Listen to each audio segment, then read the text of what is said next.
पीड़िता तो चली गई ऊपर, पीड़ित परिवार जो है उसकी जान को खतरा है। और वो खतरा किस वजह से है? और जो अपराधी थे उसके, जिनको साजिश करके सरकार ने कानून की धज्जियां उड़ा के बरी करवाया है, जो उनकी जो पीड़ित परिवार की वकील थी, उन्होंने खुद मदद की है उसमें, उनको बरी कराने के लिए, और बाद में फिर भारतीय जनता पार्टी ज्वाइन कर ली।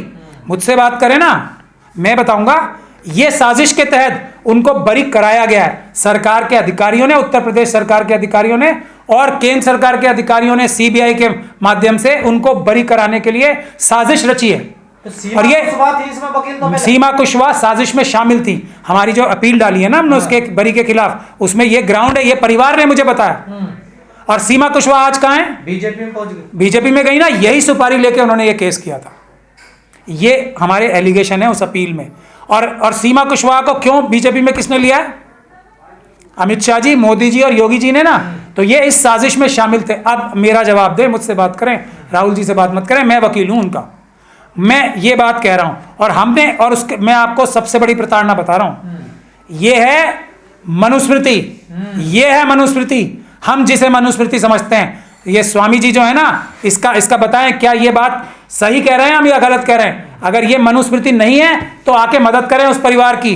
मनुस्मृति जो हम समझते हैं वो ये समझते हैं, इंसान और इंसान को बराबर जो चीज ना समझे, वो मनुस्मृति समझते हैं। अगर हम गलत हैं तो हमें बताएं, क्या इंसान और इंसान बराबर होता है? तो हम बोलेंगे कि हाँ, मनुस्मृति ठीक है। बाबा साहब डॉक्टर भीमराव अंबेडकर ने जिस चीज को जलाया था उसको मानते हैं मनुस्मृति, उसको हम गलत मानते हैं। बताएं बाबा साहब डॉक्टर भीमराव अंबेडकर ने क्या गलत बोला था, तब हम उसको सही करेंगे। बताओ, क्या इंसान इंसान के बराबर होता है या नहीं होता है?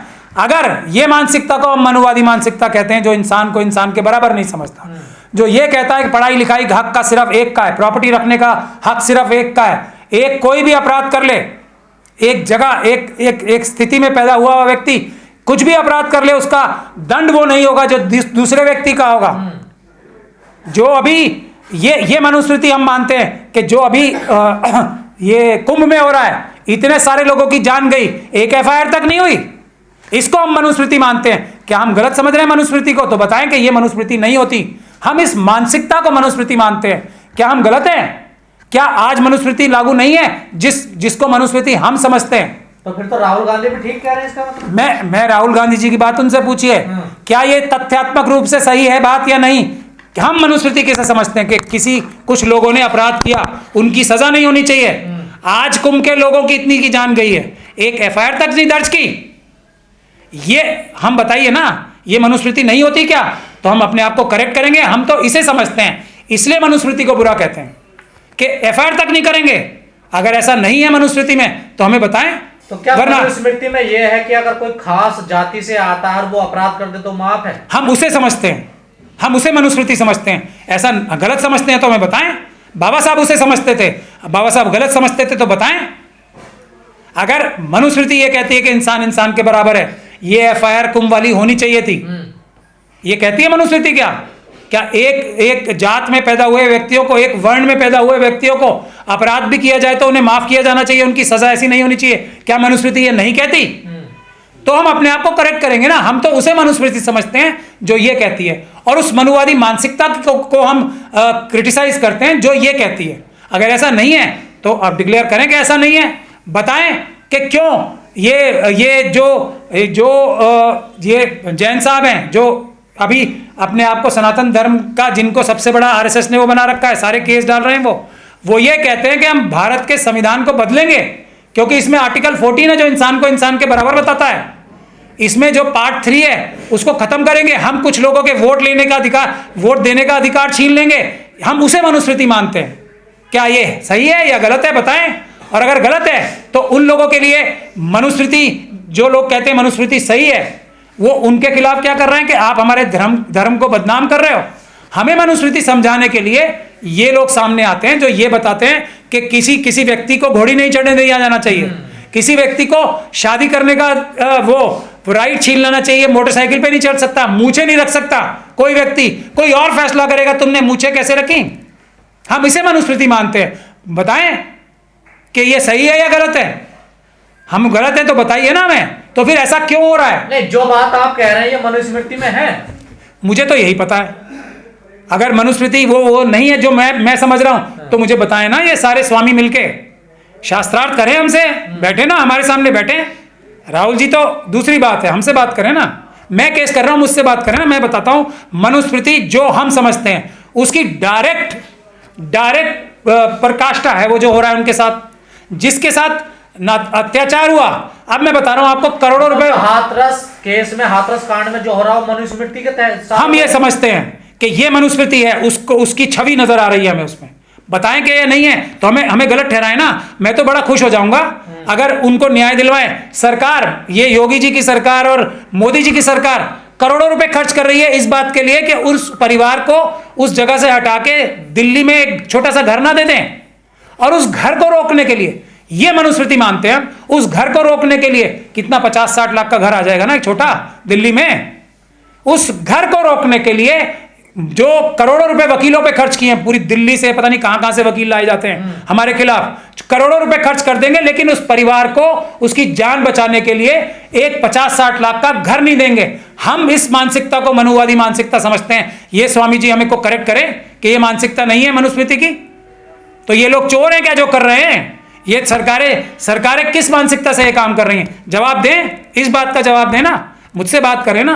ये जो धर्म निर्देश इन्होंने पास किया है धर्म संसद में, क्या इसका कोई कानूनी पहलू है? क्या कानून इसको मानता है? कुछ ऐसा है? नहीं, बिल्कुल कानूनी पहलू है। इनको आप सुने और नजरअंदाज करें। कोई कुछ भी कहे, कोई मना थोड़ी है। मतलब संविधान में इनकी कोई वैल्यू नहीं है? बिल्कुल कोई वैल्यू नहीं, मतलब मना नहीं कर सकते हम इन्हें, बिल्कुल बोले ना, बोल रहे ना। लेकिन ये अपराध करेंगे तो उसके खिलाफ कानूनी कार्रवाई होगी। अगर ये देश के खिलाफ, देश के संविधान के खिलाफ बोलेंगे तो कानूनी कार्रवाई होगी। बोलने के लिए मना नहीं है। इन्होंने तो धर्म आदेश की तरह जारी कर दिया कि राहुल गांधी माफी मांगे, हिंदू धर्म का बहिष्कार कर दिया। अब ये तो वही बात हो गई ना, इन्होंने कर दिया, राहुल गांधी जी तक पहुंचा ही नहीं, तो क्या फर्क हो गया? करते रहे कुछ भी, क्या फर्क पड़ रहा है? कोई फर्क नहीं पड़ता जी। क्या फर्क पड़ रहा है बताओ मुझे। अब मैं 300 मौलाना है, उनको मैं उलमाए सू कहता हूँ, बेईमान कहता हूँ, RSS का एजेंट कहता हूँ, चोर कहता हूँ, मुझे निकालना है इस्लाम धर्म से, मुझे फर्क पड़ रहा है कोई? कितने घूमते हैं और घूम लेंगे है?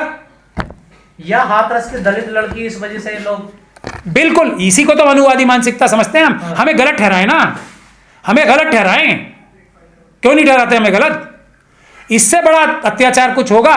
कितना बड़ा घर, मैं किसी के लिए वो नहीं हूं, अच्छा है जो एक निर्भया थी बच्ची, उसको घर दिया, उसकी फैमिली को सुरक्षा दी, सब कुछ दिया, इलाज कराने कहां ले गए थे? सिंगापुर। और ये या तो रूम भी नहीं मिला। ये मनुवादी मानसिकता समझते हैं। हमसे बात करें ना, क्या है ये? क्या है ये? कहां सो रहे थे सब? एम्स में बेड भी नहीं दिया था जब पीड़ित था वो। सफदरजंग में नहीं दिया था। एम्स कहां जा रहा है? कौन ले जा रहा है एम्स? वो अलीगढ़ मुस्लिम यूनिवर्सिटी के डॉक्टर, जिस दिन न्याय होगा ना वो सब जेल में होंगे। मैं बता रहा हूं, न्याय होगा।